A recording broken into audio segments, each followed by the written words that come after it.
Hello मेरे प्यारे दोस्तों, नमस्ते एंड सत श्री अकाल। मेरा नाम है साक्षी और मैं आ गई हूँ अपने फोर्थ ब्लॉग के साथ। जी हाँ फ्रेंड्स, यहाँ पे गर्मी बहुत ज़्यादा है, धूप बहुत ज़्यादा है, कुछ 30 to 40 डिग्री टेम्परेचर है, पता नहीं कितना है, बट सच में धूप बहुत ज़्यादा लग रही है। मैं जा रही हूँ फैंटा लेने क्योंकि मेरा फैंटा पीने का बहुत मन था एंड मैं अपना व्लॉग बनाऊँगी आज घर पे ही क्योंकि गर्मी बहुत ज़्यादा है, बिल्कुल कंट्रोल करने वाली नहीं है।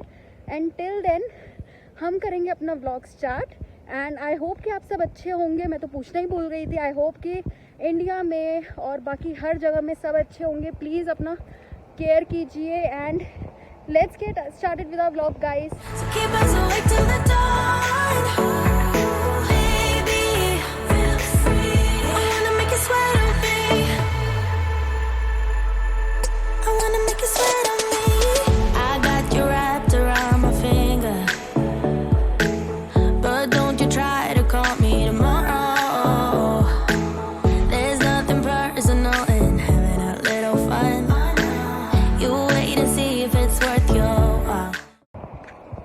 बहुत थक गई। मैं तो थक गई भाई साहब, मैं तो फिर से थक गई। मैं तो तीसरी बार थक गई। तो गाइस, जो 3 कंडीशंस है ना जो स्टूडेंट्स को फुलफिल करनी पड़ती है सब क्लास 500 में आके, वो होती है first conditions only $20 per week. Yes, you can only work $20 per week क्योंकि उससे ज़्यादा आप काम नहीं कर सकते। जो सेकंड कंडीशन होती है वो होती है you can not start your job before the course starts, कि कोर्स स्टार्ट करने से पहले आप अपनी जॉब नहीं स्टार्ट कर सकते। फॉर एग्जाम्पल, आपका दिमाग चला कि आपकी तो मार्च में इनटेक है, मार्च से क्लासेस स्टार्ट है, आप दिसंबर या जन में आके बहुत सारा पैसा छाप लेंगे। नहीं हो सकता वो, क्योंकि वो अलाउड नहीं है, वो लीगल नहीं है। जो थर्ड कंडीशन पूरी करनी होती है वो होती है you can work 40 hours per week, $40 hours per week, या अनलिमिटेड काम कर सकते हैं more than 40 hours per week, क्योंकि हॉलीडेज में स्टूडेंट्स को अलाउड होता है। जब समर ब्रेक होता है या विंटर ब्रेक होता है एक महीने का, उसमें स्टूडेंट्स अपनी फीस कवर अप कर लेते हैं। तो यस, ये एक तरीका है जिससे आप दिन रात काम करके जो है एक साल में 2 महीने अच्छे से काम करके अपनी यूनिवर्सिटी फीस एक आध सेमेस्टर के अच्छे से निकाल लेते हैं। पैसा ही पैसा होगा।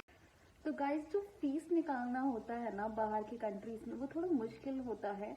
हाँ, जो स्टूडेंट्स होते हैं वो कैश पे काम करके निकाल लेते हैं, बट कैश पे काम करना यहाँ पर बिल्कुल इलीगल है। अगर आप पकड़े जाते हैं तो आपको डिपोर्ट कर दिया जाता है। तो प्लीज़ आई विल सजेस्ट कि आप कैश पे काम मत करिए। तो जो यूनिवर्सिटी की एक एवरेज फीस होती है एक साल की, वो होती है अप्रॉक्स $25,000 to $28,000। मैं एक मीडियम एवरेज यूनिवर्सिटी की बात कर रही हूँ इसमें। तो अगर 28,000 होती है तो या फिर 24,000 होती है तो इट मीन्स कि आपको per month at least 2,000 to 2,500 save करना पड़ेगा अपनी यूनिवर्सिटी फीस फुली निकालने के लिए। तो गाइज, अगर आपकी जो है $20 पर आवर पे लगी है और आप सिर्फ 20 आवर्स पर वीक कर सकते हैं, तो इट मीन्स कि मंथ का आपका हो गया है टोटल $1,600। और अगर इन केस जो बहुत कम होता है स्टार्टिंग में इंटरनेशनल स्टूडेंट्स के लिए, आपकी जॉब बहुत अच्छी है, आपको $25 पर आवर मिल रहा है, तो वो होता है कुछ अप्रॉक्स $2,000। तो इट मीन्स, कहने का मतलब ये है कि एक international student per month legally सिर्फ $2,000 ही यहाँ पे कमा सकता है। तो गाइज, अगर आप सिर्फ $2,000 कमा सकते हैं लीगली 20 आवर्स वर्क करके, और अगर आपकी यूनिवर्सिटी फीस $24,000 है साल की, तो इट मीन्स कि आपको मंथ का भी $2,000 कमाना ही पड़ेगा। तो $2,000 अर्न करना एंड $2,000 यूनिवर्सिटी फीस देना, एक्सपेंसेस कहाँ गए जो सारे पे करने हैं, तो वो भी तो आ गए बीच में। तो जो हमारा पहला एक्सपेंस होता है वो होता है अकोमोडेशन का एक्सपेंस, रेंट का एक्सपेंस। तो जो मैंने गलती करी थी वो ये करी थी कि मैंने अपना रूम लिया था पर्सनली एक इंडियन फैमिली के साथ, जिसका रेंट था अप्रॉक्स $600 to $700, जिसमें सारे बिल्स इंक्लूडेड थे, electricity bill, gas bill, wifi का सारे बिल्स इंक्लूड थे। तो $700 सिर्फ पर मंथ मैं सिर्फ रेंट का देती थी। But I will suggest you guys कि जो मैंने गलती करी वो आप मत करना। अगर आप आ रहे हैं तो आप एक रूम में 3 लोग भी यहाँ पर शेयर करते हैं, 2 लोग भी शेयर करते हैं, क्योंकि आपका क्या होता है ना फ्रेंड्स, आपका आधा दिन तो पूरा यूनिवर्सिटी में चला जाता है, बाकी के आधे दिन आपके जो है हफ्ते के काम पे चले जाते हैं अपने जॉब करते करते, तो आपको टाइम ही नहीं मिलता है। और आप आते भी है तो सिर्फ घर पे अपना असाइनमेंट्स बनाने 2-3 घंटे या फिर सोने के लिए। तो जो स्टार्टिंग के 2 साल है, आप इतना तो एडजस्ट कर ही सकते हैं कि आप जो है 1-2 बंदों के साथ रूम शेयर कर रहे हैं।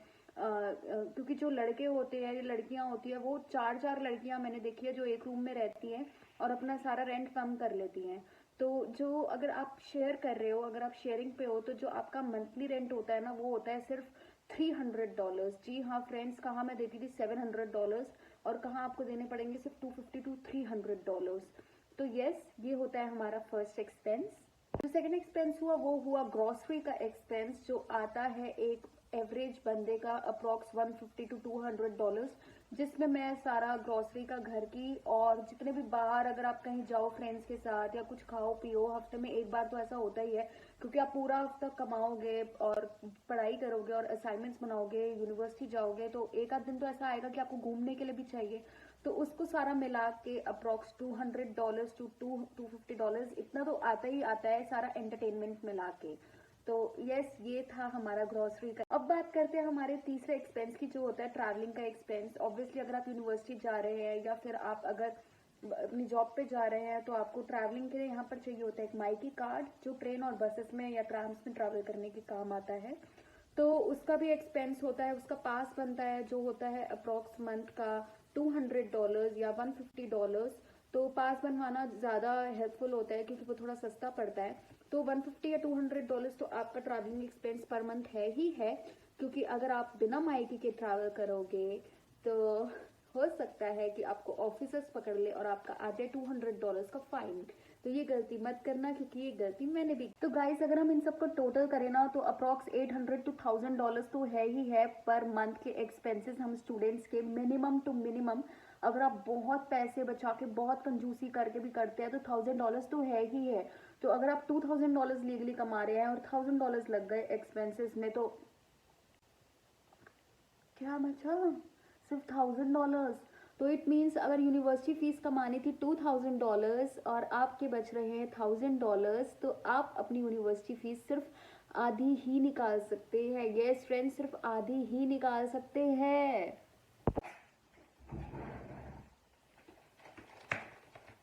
तो गाइस, मेरा आया था सबवे का पार्सल, क्योंकि वेजिटेरियंस के पास और कोई ऑप्शंस नहीं है ना सबवे के अलावा। एक तो इंडियन खाना खा खा के इंडियन रेस्टोरेंट्स में बोर हो गया, दूसरी चीज़ की जो इंडिया का टेस्ट है ना वो यहाँ पर है ही नहीं। कुछ भी खा लो वो मज़ा ही नहीं आता जो इंडिया के खाने में है। तो थर्ड कोई ऑप्शन ही नहीं बचता। तो सबवे एक ऐसी चीज़ है जो संडे को खानी पड़ती है। तो यस फ्रेंड्स, हम बात कर रहे थे कि how I manage my fees. तो मैंने भी अपनी फीस ऐसे ही मैनेज करी थी, आधी घर वालों से मंगवाई थी, आधी खुद करी थी। तो यही एक समझदारी वाला काम होता है, क्योंकि ऑब्वियसली असाइनमेंट्स पे ध्यान देना होता है, प्रोजेक्ट्स पे काम करना होता है। क्योंकि यहाँ पर ऐसा नहीं है कि अगर आप असाइनमेंट्स में फेल हो गए तो आप एग्जाम्स में कवर अप हो गए, क्योंकि अगर आप यहाँ पर असाइनमेंट्स में भी फेल हो गए ना गाइस, तो एग्जाम में तो बात ही मत कीजिए। तो प्लीज़ थोड़ा बैलेंस करके देखिए, चीज़ें अपने आप हो जाएंगी धीरे धीरे। थोड़ा सा प्रॉब्लम होता है स्टार्टिंग में, थोड़ा टेंशन होता है कि फैमिली से नहीं मंगवाना है, बट आधी आधी आधी करके कवर अप हो जाती है। एंड वैसे भी जब आप स्टूडेंट के बाद टीआर पे आते हैं तो आप अपनी फैमिली को वापस रिटर्न कर ही सकते हैं, या फिर आपने लोन लिया है तो आप वो भी रिटर्न कर ही सकते हैं। तो प्लीज़ अपनी जो स्टडीज़ है वो प्लीज़ मत कॉम्प्रोमाइज़ करना, क्योंकि वही एक मेन रीज़न है जिसकी वजह से आप यहाँ पर आए हैं। ये तो लेटेस्ट न्यूज़ है। But guys please, as I said, cash पे काम मत करना, रिस्क मत लेना, क्योंकि आप तो कैश पे काम कर लेंगे बट बात सिर्फ रिस्क की नहीं है। बात ये है कि जो स्टूडेंट्स होते हैं ना, जो मैंने देखे अपने क्लासमेट्स, वो क्या करते थे, पागलों की तरह काम करते थे। पागलों की तरह काम करना मतलब दिन की शिफ्ट लगाई, रात की शिफ्ट लगाई, यूनिवर्सिटी की क्लासेस ली नहीं, क्लासेस नहीं ली तो पढ़ाई नहीं हुई, पढ़ाई नहीं हुई तो स्टडी नहीं हुई, स्टडी नहीं हुई तो असाइनमेंट्स नहीं हुए, असाइनमेंट्स नहीं हुए तो मार्क्स नहीं आए, मार्क्स नहीं आए तो फेल हो गए, और फेल हो गए तो हुआ 1 से 1.5 लाख का खर्चा, यानी कि $2000 गए आपके नेक्स्ट एग्जाम देने के लिए, फिर से उस एग्जाम को रीअपियर करने के लिए। क्या फायदा हुआ? कुछ फायदा नहीं हुआ ना कैश पे काम करके। तो ये था मेरा आज का ब्लॉग। आई होप सो कि आपको मेरा आज का ब्लॉग अच्छा लगा होगा, एंड अच्छा लगा है तो एज आई यूजुअली से लाइक, शेयर एंड सब्सक्राइब करना मत भूलना। एंड मैं आती रहूंगी बहुत सारी नई इन्फॉर्मेशन के साथ, बहुत सारे नए ब्लॉग्स के साथ। मास्क लगाते रहना, कहीं पर भी हो, किसी भी कंट्री में हो, प्लीज मास्क लगाना मत भूलना, कॉम्प्रोमाइज मत करना अपनी हेल्थ के साथ, क्योंकि केसेस बहुत आ रहे हैं। Until then, bye friends, सत श्री अकाल।